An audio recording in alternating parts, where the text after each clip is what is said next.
Boxing update mga tol, nagkamali nga po ng prediksyon si Juan Manuel Marquez. Bago ang laban ni Pitbull Isaac Cruz kontra Jose Rayo Valenzuela. Sinabi ni Marquez mananalo si Pitbull Isaac Cruz kontra Valenzuela. May lakas daw itong si Pitbull Cruz kaya mananalo ito via knockout. Ngunit nagkamali nga po si Marquez dahil natalo si Pitbull Isaac Cruz via split decision. Yung sinasabi ni Marquez na knockout ang abutin ni Valenzuela, hindi po nangyari. Dahil maganda ang naging galawan ni Valenzuela, naging outboxer. Hindi nakipagsabayan kay Pitbull Isaac Cruz. Samantala sinabi rin ni Juan Manuel Marquez, si Pitbull Isaac Cruz ang pinaka-dangerous fighter sa 140 pounds. Kung makipag-rematch daw si Tank Davis kay Pitbull Cruz. Prediction ni Marquez na mananalo si Pitbull sa rematch. Pero mukhang hindi na natin makikita ang rematch ni Pitbull at Tank Davis. Maganda sana kung nanalo si Pitbull Isaac Cruz kay Valenzuela. Pwede pa natin makita ang rematch kay Tank Davis. Pero ngayon mga tol, abangan natin kung ano ang susunod para kay Pitbull. Sa ibang banda naman, Israel Madrimov.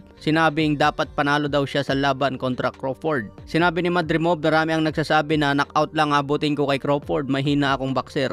Pero pinakita ko sa laban na kaya kong sumabay kay Crawford. Sa tingin ko nanalo ako sa score at lumamang ako ng 2 o 3 rounds. So yan nga po yung paliwanag ni Madrimov. Tiwala daw siya na dapat panalo sa laban.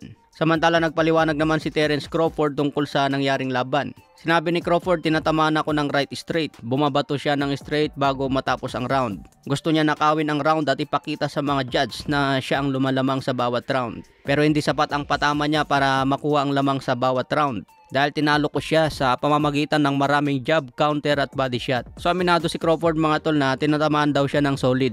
Pero hindi sapat yun para makuha ni Madrimov ang panalo. Maganda raw kasi ang naging game plan ni Madrimov dahil maraming feint. Kaya naiiwasan ni Madrimov yung mga counter punch ni Crawford. Hindi naman daw nagbago ang kondisyon ni Crawford sa 154 pounds. Mas malakas lang raw ang kalaban niya ngayon at mas malaki. Sinabi rin ng kampo ni Crawford na may posibilidad pa rin ang rematch kay Errol Spence Jr. Lalo na kung matuloy ang laban ni Errol Spence kay Sebastian Fundora. Pero hindi rin pa sigurado si Errol Spence kontra Sebastian Fundora. Sa ibang banda naman, WBO Super Lightweight Champion Teofimo Lopez sobrang galit dahil hindi pinapasok sa post-fight interview ni Crawford. Balak sana ni Teofimo Lopez na pumunta sa post-fight interview ni Crawford para maggamon. Pero hindi na nga po pinapasok si Teofimo Lopez kaya nagagalit na ito sa kampo ni Crawford. Isang fighter daw si Teofimo Lopez at gusto niya labanan yung malalakas ngayon sa boxing. Kaya balak niya amunin si Terence Bud Crawford sa welterweight. Sa ibang banda naman, labanan ang dalawang giants sa heavyweight division sa undercard ni Terence Crawford. Ito nga po ang naging bakbakan ni Jared Anderson versus Martin Bacol. Natalo nga po si Jared Anderson via knockout sa round 5. Isang beses bumagsak sa round 1 at 2 beses bumagsak sa round 5 bago itigil ang laban. May bagong kartada ngayon sa Anderson na 17 wins 15 KOs, may isang talo. Si Martin Bacol naman may kartadang 21 wins 16 KOs, may isang talo.